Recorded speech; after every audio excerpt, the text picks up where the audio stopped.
Mais uma vez é bom estarmos juntos e que o Senhor assim nos ajude agora neste momento na compreensão da palavra. E eu gostava que pudéssemos curvar as nossas cabeças e vamos orar. Senhor nosso bendito e amado Pai, nós graças te damos mais uma vez pelo privilégio que é de podermos estar reunidos, Senhor, e ajuda-nos a crescer juntos, Pai. E não há outra maneira de crescermos senão de volta da Tua palavra, Senhor, ouvir a Tua voz. E é com esse propósito que aqui estamos, Senhor. Fala aos nossos corações. Te agradecemos pelas nossas crianças, Senhor, e que Tu também possas conduzir a Tua palavra aos seus corações esta manhã, Pai. Te damos graças, pois, por tudo, no santo nome do Teu Filho, o nosso Senhor Jesus Cristo. Amém. Irmãos, eu queria partilhar com os irmãos um pequeno pensamento que tem a ver com a importância da Igreja em si. Quando nós... E esta fica a pergunta para cada um de nós possa responder nos nossos corações. Quando nós pensamos Igreja, o que é que nos vem à mente, propriamente? Quando nós pensamos na Igreja, pensamos que é um sítio, um local, se nós pensarmos que é um local onde vamos encontrar pessoas imaculadas, pessoas que de facto estão ali e que não pecam, pessoas que eu vou-me sentir bem no meio delas, porque eu vou receber algo muito importante ali. E se nós tivermos esta visão de uma igreja assim, em que não há o erro, em que todos olham uns pelos outros, quero-vos dizer que estão enganados, porque a igreja hoje não é isto. Um dia certamente será assim, quando nós estivermos na presença do Senhor, e sim, aí o pecado não vai abundar, nem vai existir. Agora, neste momento, como igreja, nós temos que pensar que é um local de resgate, onde nós vamos encontrar coxos, surdos, mudos, pecadores, com vários defeitos, com muita coisa a aprender, com muita coisa que nós temos que, de alguma maneira, despojar da nossa vida para podermos revestir, em que vamos encontrar pessoas que estão a lutar constantemente contra o pecado. Encontramos outros que lutam uns contra os outros e este é o estado. Agora, nós temos uma vantagem, irmãos, que o cabeça da igreja é o nosso Senhor Jesus Cristo. E é Ele que transforma, é Ele que capacita. E se nós pensarmos que nós vamos, acima de tudo, para agradecer ao nosso Deus aquilo que Ele já fez. Ou seja, o que é que Ele fez?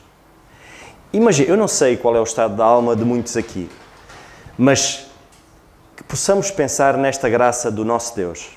Um Deus maravilhoso, em que antes da fundação do mundo, e nós podemos ler em Efésios, muito rapidamente, Efésios, no capítulo 1, nós lemos assim, no versículo 3, Bendito Deus e Pai, nosso Senhor Jesus Cristo, o qual nos abençoou com todas as bênçãos espirituais nos lugares celestiais em Cristo, como também nos elegeu nele antes da fundação do mundo, para que fôssemos santos e irrepreensíveis diante dele em amor.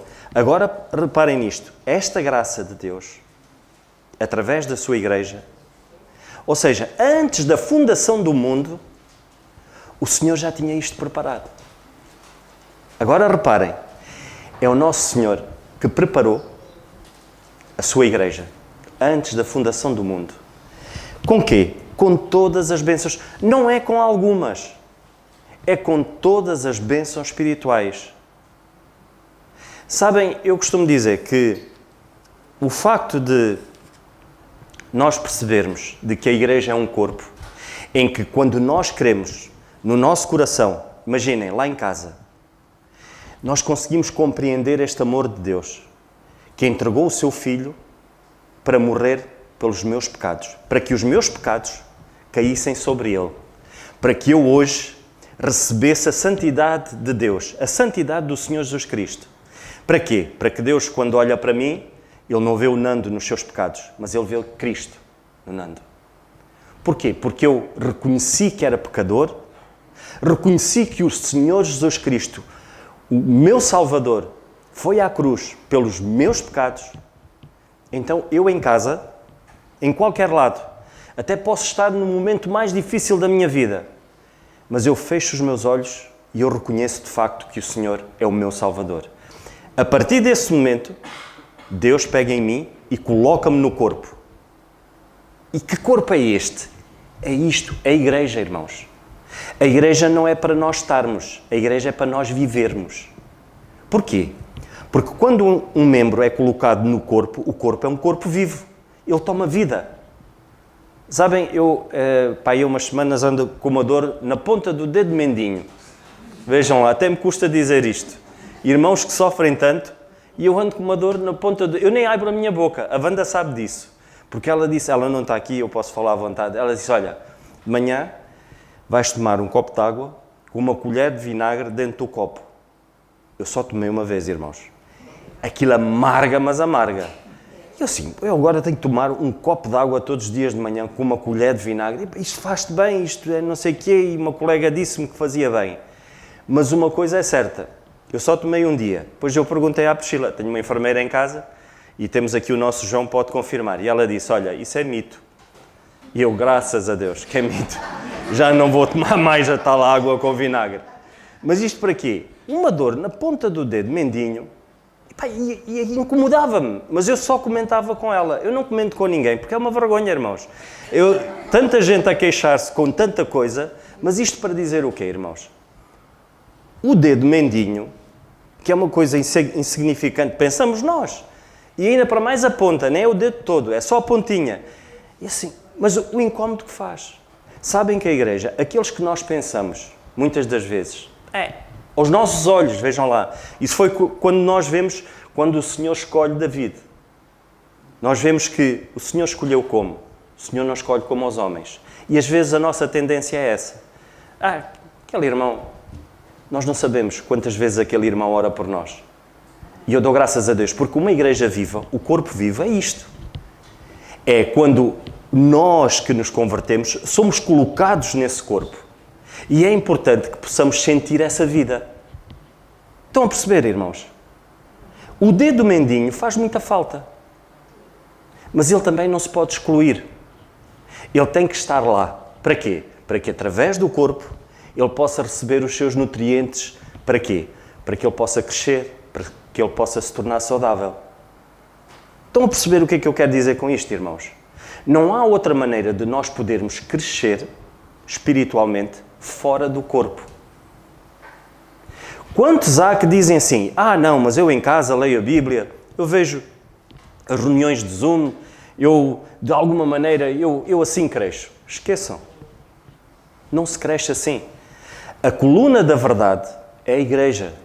Nós queremos beber a verdade, queremos crescer, queremos aprender, queremos que o fruto do Espírito possa crescer em nós. Como é que eu vou crescer em paciência fora do corpo? Porquê? Porque é aqui que eu exercito a minha paciência. É aqui que, lá vou eu aturar o Nando outra vez. Tenho que ter mesmo paciência para aquele indivíduo. Então, é isso mesmo. É aqui que se pode a gente exercitar a paciência. É aqui que a gente exercita o amor. Como é que eu sozinho consigo exercitar o amor na minha vida? Não consigo, irmãos. Mas o dedo mindinho faz muita falta, quero-vos dizer. E eu dou graças a Deus pela igreja. Eu dou graças a Deus por irmãos aqui, que eu sei perfeitamente que eles têm um cuidado específico. Não é só o domingo, não é só a quarta-feira. E não pensem, irmãos, que é por vir ao domingo, à quarta-feira, à reunião de jovens, é que eu sou um crente fervoroso e que aí estou a viver verdadeiramente. Não, é no meu dia-a-dia. Eu venho buscar o alimento, para quê? Para que eu possa ser usado pelo Senhor no dia-a-dia, 24/24. Eu esteja apto, esteja seguro, esteja firme. É esta certeza, irmãos. O corpo, a igreja, é isto. Porque se a igreja fosse um local aprazível que eu vou para receber, isto seria um clube recreativo, onde eu pago a minha cota. Todos os domingos eu dou o dinheirinho para a ceia, olha, está feito. Que tristeza, irmãos. Seríamos como sinos, sabem?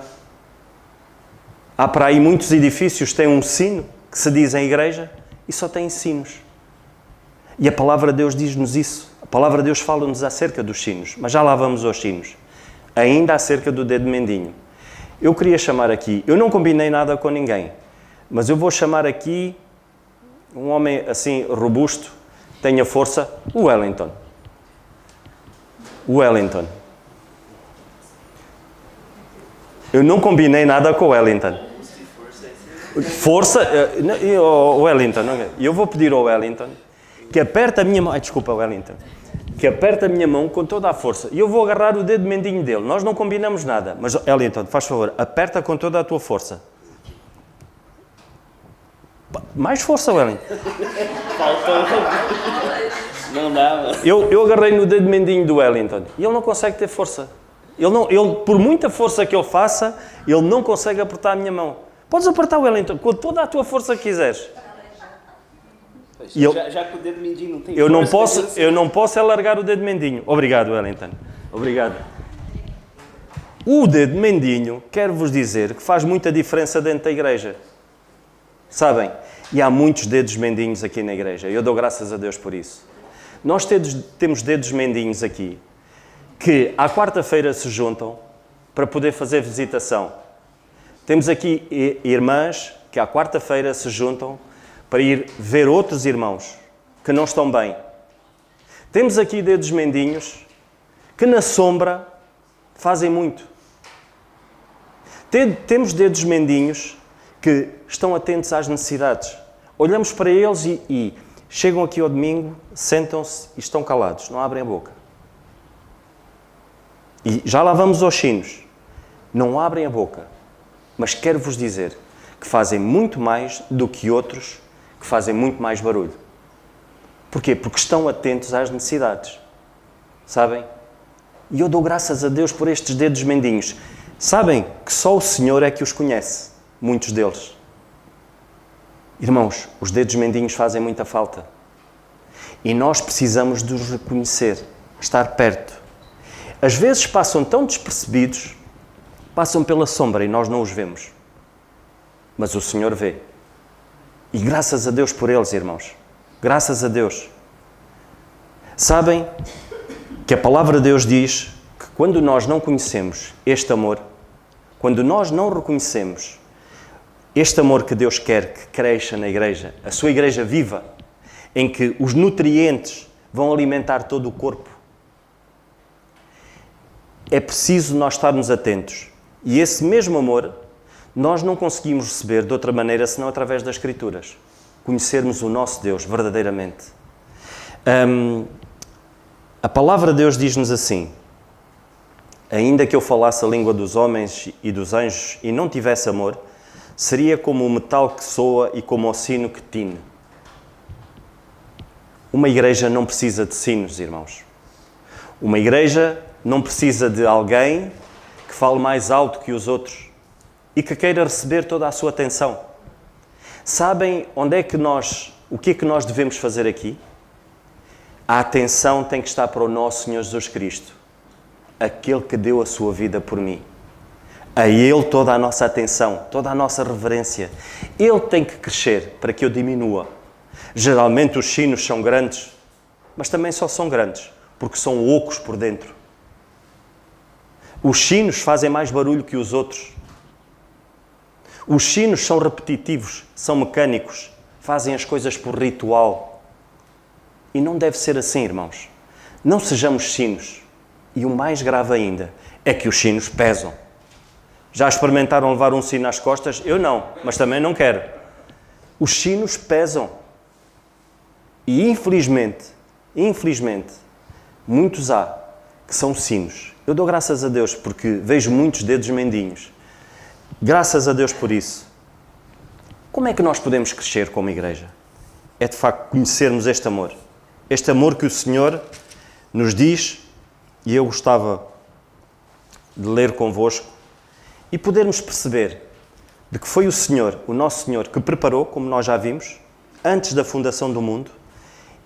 Ele criou a sua igreja, em que nós hoje temos o privilégio, os únicos, hoje crentes, hoje nós crentes, temos o privilégio do Espírito Santo que habita em nós, porque é uma promessa divina, não sair de dentro de nós. A partir do momento que nós recebemos o Senhor Jesus Cristo na nossa vida, nós somos Selados. Quando o Senhor selou a arca de Noé, mais ninguém entrou e mais ninguém saía, porque foi o Senhor que selou. E quando nós recebemos o Espírito Santo na nossa vida, quando nós cremos no Senhor Jesus Cristo, nós recebemos esse selo, somos selados. Não há nada, e a palavra de Deus diz que não há nada que nos possa separar deste amor. Porque somos selados. Não temos que temer nada. Quantos há que vivem em pânico e quantos, infelizmente, quantos crentes, na sua ignorância e porque não conhecem o Senhor, vivem em pânico com as feitiçarias? Antes de sair de casa, vão ao telemóvel consultar os signos para ver se o dia me corre bem. Almas desgraçadas somos nós que todos os dias, antes de sair de casa, consultássemos os signos. Ou seja lá aquilo que for. Infelizmente, há crentes a fazer isso. Vamos condená-los? Não. Não os vamos condenar, mas vamos lhes mostrar a verdade.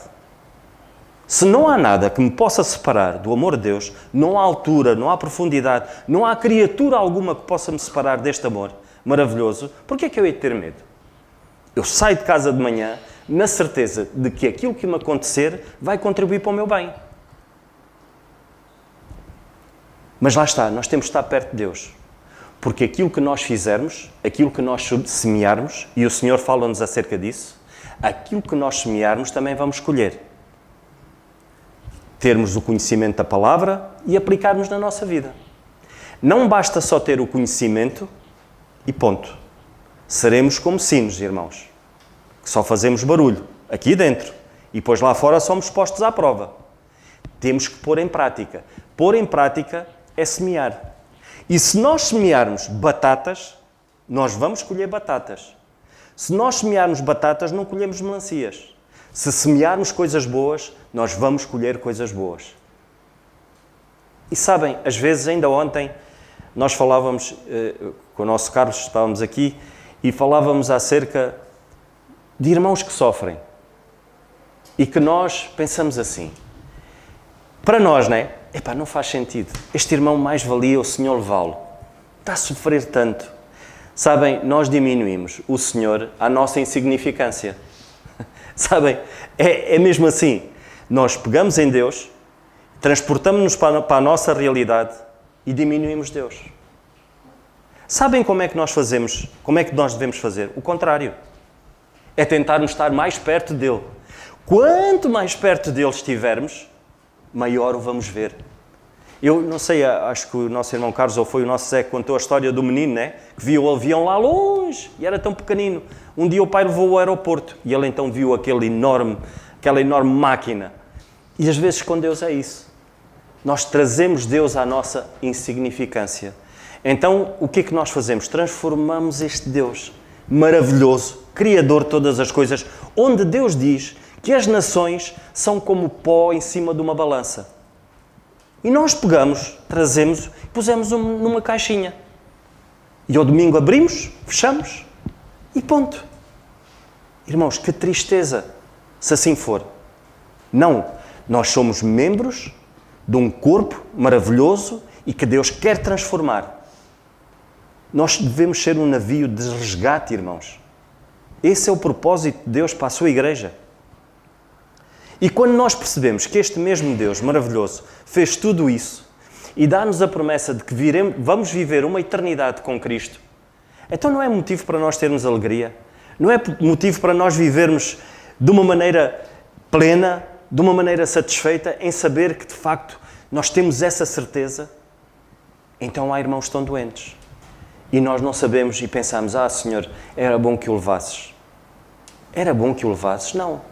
Seja feita a vontade de Deus. Se ainda aqui está, há um propósito. Sabem, irmãos, quando nós pensamos em pessoas, lá está, é por isso que eu nem falo do meu dedo mindinho.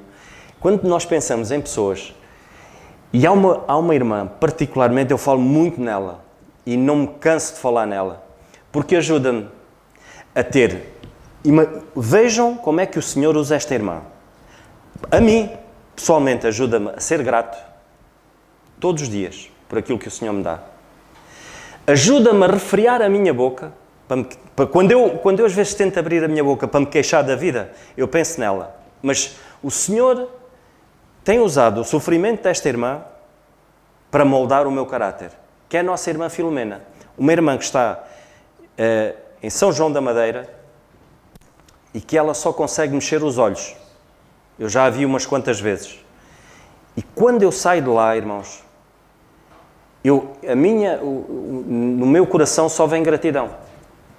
Para já, contentamento, porque eu vejo nela uma cara doce, porque não sofre.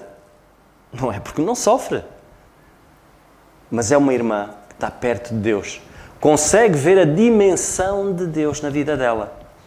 Sabem, quando eu antes de preparar a mensagem, eu fui à net, porque eu e a net e o computador, aquelas coisas, aquelas teclas faz-me confusão, ainda uso os papéis, não é? E então fui para tirar, pus imagem de copo cheio. Quando nós nos convertemos, somos um copo cheio, que é o Senhor connosco. E apareceu-me um copo cheio de água. E peguei, tirei para o meu Facebook, WhatsApp e mandei para a Wanda para não perder a imagem. Mandei para ela. Não consegui gravar para mim, mandei para ela. Pronto, ficou lá. Depois consegui encontrar um copo em que gotas ou objetos caíssem, pus lá, dentro do copo. E apareceu-me. Um copo onde caíam e a água ia saindo do copo. Isso é o quê, irmãos? É a tribulação na nossa vida. Muitas das vezes, as tribulações são tão grandes na nossa vida que fazem com que essa mesma água que estamos cheios, nós deixamos que ela saia do copo. Mas somos nós. Ou porque nos pomos a jeito, não fugimos do pecado, ou porque muitas das vezes nós próprios sofremos as consequências disso, dos nossos erros. Lá está, aquilo que nós colhemos, aquilo que nós semeamos. E apareceu-me. E eu, ótimo, já tenho duas imagens para apresentar à igreja. E depois pus copo cheio, submerso, dentro d'água. Não apareceu nada. Aparecia-me um copo com água, mas fora d'água. Depois apareceu-me corpos dentro d'água. Pus copo e apareceu-me era corpos. Eu disse, esquece, não faço nada disso. E não trouxe nenhuma imagem. Mas quero que vocês pensem numa imagem de um copo com água cheio dentro d'água. Dentro do mar, por exemplo. Também pus lá dentro do mar e não me apareceu nada. Imaginem isto. Um copo de água dentro do mar. Não só com água, mas dentro do mar. Sabem o que é isto, irmãos? E eu dou graças a Deus porque o Senhor quer que a igreja viva assim. É porque não há tribulações? Elas caem em cima do mar. Mas o copo está lá no fundo, revestido. Onde o Senhor recebe essas mesmas tribulações e Ele cuida delas. E nós descansadinhos da vida, sem saber o que é que se passa na superfície. Muitas das vezes nem nos apercebemos o que é que se passa na superfície. E o Senhor cuida da sua igreja, irmãos. Às vezes ficamos atribulados com os X da vida. E esses X da vida nunca acontecem. Sabem porquê? Porque o Senhor está a cuidar. Quantas das vezes nos preocupamos, eu vou fazer, e depois se acontece isto, e se? Fé é nós pensarmos assim, é nós examinarmos, e a palavra de Deus diz que nós devemos examinar tudo, é nós examinarmos, dizemos assim, nada disto vai contra a vontade de Deus. Quem é o maior beneficiário? Eu vou glorificar a Deus com esta minha decisão? Ótimo. Eu estou a examinar, percebem? Vou prejudicar alguém com esta atitude? Não, não vou. Estou dentro dos padrões que Deus estabeleceu para a minha vida? Ótimo. Estou. Então eu vou orar acerca disto. Fazemos este exame, examinamos tudo. A Bíblia diz, examinai tudo. Porque depois na mesma sequência nós vemos que devemos orar. Examinamos e oramos acerca deste assunto. Sem desesperar. Porque quando desesperamos, não confiamos. Então vamos orar. Esta espera faz-nos crescer. Esta mesma espera faz-nos aproximar mais de Deus. E este é o processo. Este processo faz-nos crescer como membros de um corpo maravilhoso que é a igreja. Ajudamos-nos uns aos outros. A mão ajuda o dedo mindinho. O pé leva a mão. Fazemos todos falta. Não há ninguém que não faça falta, irmãos. Olhemos uns para com os outros assim. E se alguém não está bem, porque errou, nós estamos aqui para ajudar, não é para condenar. Essa deve ser a nossa postura. Mas, tendo sempre em conta que devemos disciplinar o nosso corpo, devemos estar à altura. Quando eu digo disciplinar o corpo, o que é? Nós devemos nutrir o corpo com os nutrientes certos. E é preciso cuidar. Se há um membro que não está bem, nós vamos lá e cuidamos. Às vezes o medicamento dói, às vezes a cura dói, mas é preciso que aconteça. Precisamos de nos admoestar uns aos outros, que é nós falarmos uns com os outros com amor e carinho. Para quê? Para que a pessoa possa perceber de que não está bem. Então há que realinhar agulhas. E a pessoa diz, olha, eu estou aqui para te ajudar, mas vou estar a orar por ti. Por isto. Não é com um ar superior, com um ar de sino, ou porque... Não. Possamos exercitar na nossa vida o amor que Deus estabeleceu para a sua igreja. E que amor é este? Vamos ler na carta aos Efésios, no capítulo 3, a partir do versículo 14, na carta aos Efésios 3,14, a palavra de Deus diz-nos assim: por causa disto me ponho de joelhos, a oração de Paulo, o Pai nosso Senhor Jesus Cristo, do qual toda a família nos céus e na terra toma o nome, para que, segundo a riqueza da sua glória, vos conceda que sejais corroborados com o poder pelo seu Espírito no homem interior, para que Cristo habite pela fé nos vossos corações, a fim de que, estando arraigados, fundados em amor, possais perfeitamente compreender com todos os santos. Reparem, possais compreender com todos os santos, não é que possas compreender lá na tua casa sozinho, não. Esta mesma compreensão do amor de Deus é com todos os santos, é na igreja. Com todos os santos, qual seja a largura, o comprimento, a altura e a profundidade. E conhecer o amor de Cristo, que excede todo o entendimento, para que sejais cheios de toda a plenitude de Deus. Agora reparem neste versículo. Para quê?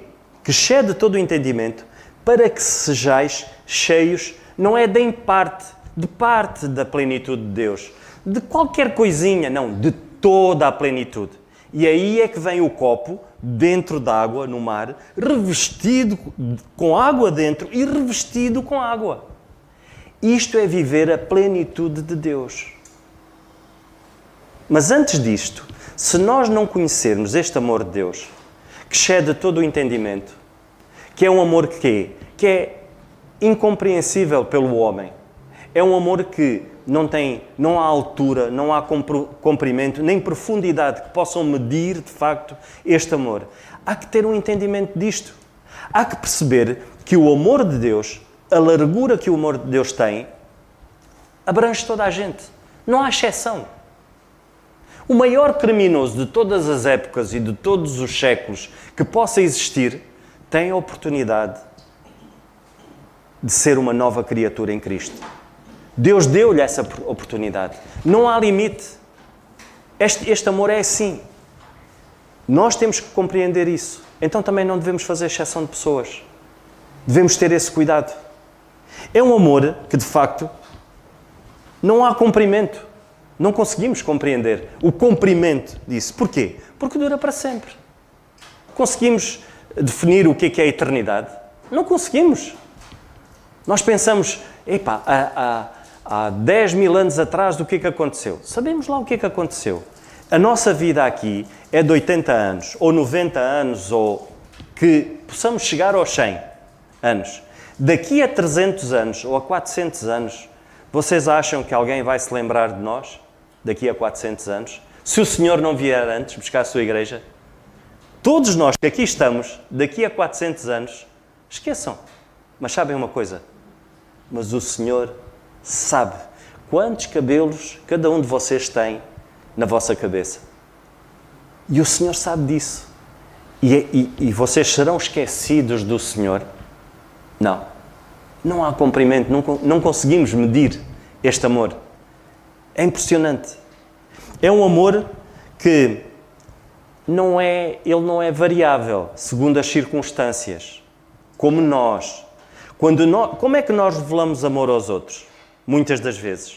Quando não é este amor que a Bíblia fala, é um amor que varia, conforme o humor nós estamos.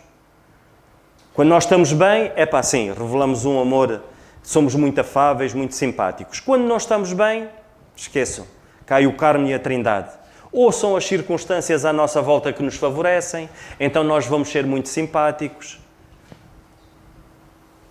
Mesmo em relação aos nossos filhos. Muitas das vezes não estamos bem e os nossos filhos pagam por tabela. Ou a nossa esposa. O que é isto? Não pode ser. Então, este amor de Deus é um amor que não há comprimento. Porque Ele não muda. Quantas vezes nós não somos infiéis ao nosso Deus? E Ele permanece fiel. Ele não muda as suas promessas.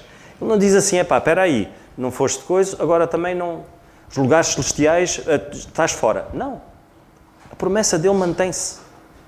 Somos homens de palavra no nosso amor, neste projeto que Deus estabeleceu para as nossas vidas. Somos uma nova criatura, em que cada vez mais o nosso caráter tem que estar moldado ao caráter de Deus, mais parecidos com o Senhor Jesus Cristo.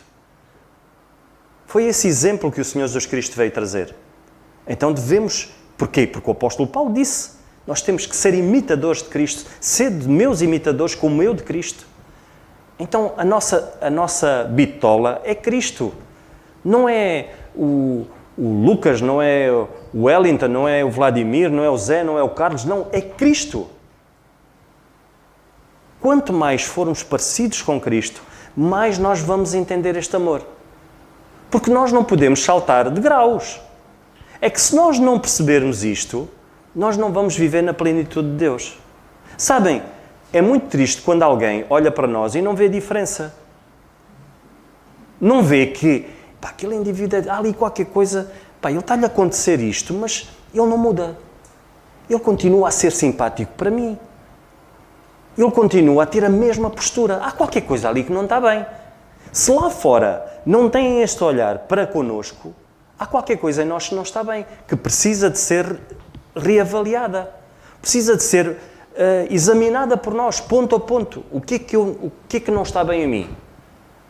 Nós vimos esta manhã que nós não temos que ir perante Deus para lhe pedir seja aquilo que for. Ele já sabe o que nos é necessário. Temos que ir perante Ele, acima de tudo, agradecer o poder que Ele tem em nós para nos transformar. Porque Deus sabe o que é que nós precisamos. E se nós dissemos ao Senhor, há tanta coisa para ser feita, ajuda-me, mas tens que ser tu a fazer. Por favor, molda-me à tua semelhança. Eu preciso disso. E o Senhor faz. Mas tem que ser com um coração sincero, irmãos. Nós não podemos, temos que ser íntegros para com Deus. Eu posso fingir à frente de todos vocês, mas perante Deus eu não consigo. Porque Ele sabe todas as coisas. Conseguirmos perceber, e já estou mesmo a acabar, um amor tão alto. Que promessas é que Ele nos deu? O que é viver uma eternidade? A nossa cidade, a nossa casa não é terrena, é celestial. Vamos imaginar nós o que é que o Senhor tem para nós. Muito rapidamente, Efésios 2, capítulo 2, versículo 4 e 5. Mas Deus que é riquíssimo, eu leio, mas Deus que é riquíssimo em misericórdia pelo seu muito amor com que nos amou, estando nós ainda mortos em nossas ofensas, nos vivificou juntamente com Cristo, pela graça sois salvos, e nos ressuscitou juntamente com Ele e nos fez assentar nos lugares celestiais em Cristo, para nos mostrar, nos séculos vindouros, as abundantes riquezas da sua graça pela sua benignidade para conosco em Cristo Jesus. Vocês já viram o que é isto? Eu não sei. Na minha mente, por muito que possa pensar, eu não sei o que é que vai ser isto. Uma eternidade, o Senhor nos mostrar, olha aqui isto. Olha o que é que eu tenho para vocês. E isto. É isto que a Bíblia nos diz. Porquê? Porque um dia, eu fechei os meus olhos e eu reconheci que era pecador. E o Senhor pegou neste verme e transformou-o. Disse assim, olha, agora tu vais ser meu filho. Eras uma criatura, agora tu passas a ser meu filho. E eu vou-te colocar no corpo para que tu possas crescer. Então é isto, irmãos. Para quê? Para que tu possas perceber aquilo que eu tenho para ti. Que amor tão alto, tão profundo. E para terminar, amor profundo. É um amor que nos tira do lamaçal do pecado. Não há pecado maior do que este amor. Lembram-se quando o Senhor Jesus Cristo estava na cruz e estavam dois malfeitores, um à sua direita e outro à sua esquerda. Um tão perto do céu e foi parar ao inferno, e outro tão perto do inferno foi parar ao céu. E é assim que nós estamos, irmãos. Porque nada nos é garantido. Nada me garante que eu, ao sair daqui, e nós já tivemos aqui um caso nas instalações da igreja, que houve alguém que faleceu aqui dentro. Não sei se vocês se lembram, da Azul, mas ela faleceu aqui dentro. Mas pela graça de Deus, ela era uma filha de Deus. Mas houve momentos na vida dela que ela não tinha dado o passo. E se de facto a senha fosse chamada naquela altura, ela partia perdida. E ninguém nos garante que eu não caia aqui para o lado, mas eu tenho a certeza absoluta, que se eu cair aqui para o lado, quero vos dizer, irmãos, vou estar muito melhor do que vocês. Mas é de certeza absoluta. Porquê? Porque o Nando é bom? Não, nada disso. Pelo contrário. E por eu não ser bom, é que eu tenho tentado estar sempre perto, para que o Senhor me ajude, porque eu sou muito fraco. Então, irmãos, que possamos perceber que a vontade de Deus é esta. Possamos estar firmes, possamos ter a certeza de que eu vou ouvir a palavra de Deus, eu vou estar com aqueles irmãos. Para quê? Para que eu possa crescer e para que eu possa ser usado pelo Senhor. Só para terminar muito rapidamente, não sei se vocês sabem a história da caneta. Um dia, um jovem, que ele era muito ativo na igreja, e fazia, e acontecia, e estava sempre, era uma pessoa mesmo muito ativa. Só que ele sentia, lá está, ele começou a ter, porque todos nós podemos cair nisto, ele começou a ter o síndrome do sino. Mas ninguém me reconhece, ninguém não é capaz de alguém chegar, fizeste bem feito, ou aconteceu isto, E ele foi ter com o ancião da igreja, um homem já com os cabelos bastante brancos, um bigode branco, como o do nosso Zé, foi ter com ele e disse, eu estou um bocadinho triste com os irmãos aqui na igreja, quer dizer, eu faço as coisas e ninguém diz nada, parece que as coisas acontecem, alguém que faz, não é? Sou eu é que tenho feito. E depois esse ancião da igreja, esse homem sábio, ele disse-lhe assim, tu já leste algum bom livro? Ele disse, sim, já li um bom livro. E tu quiseste conhecer a caneta que escreveu o livro? Não, a caneta não, para que é que eu preciso da caneta? Conhecer a caneta, eu quero é conhecer o escritor, né? O autor do livro. Ele disse, ora bem, tu queres conhecer o autor, então tu és uma caneta nas mãos de Deus, só. Tu és só um instrumento nas mãos de Deus. O autor é Deus. Esta vida trata-se dele, não de nós. Somos só meras canetas. Que o Senhor nos ajude, irmãos.